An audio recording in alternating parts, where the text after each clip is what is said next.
నేను writer director అవ్వాలని వచ్చాను. నేను యాక్టర్ అయిపోయాను.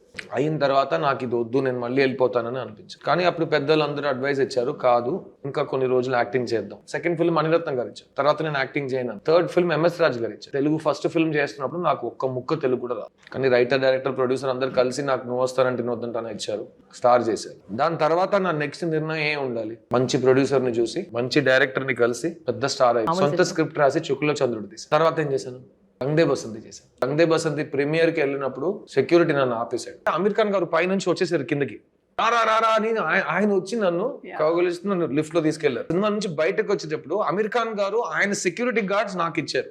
కానీ దాని తర్వాత నాకు నచ్చిన సినిమా నాకు రాలేదు. నేను ఇదే ట్రాక్ లో ఉంటే నేను అసలు కళాకారుడిగా చచ్చిపోతాను అనిపించింది. 2011 లో నా కంపెనీ మొదలెట్టాయి. 4 సినిమాలు తీశాను. లవ్ ఫెయిలియర్, గృహం అని, జిల్ జంగ్ జక్ అని ఎక్స్పెరిమెంటల్ ఫిల్మ్ తీశాను.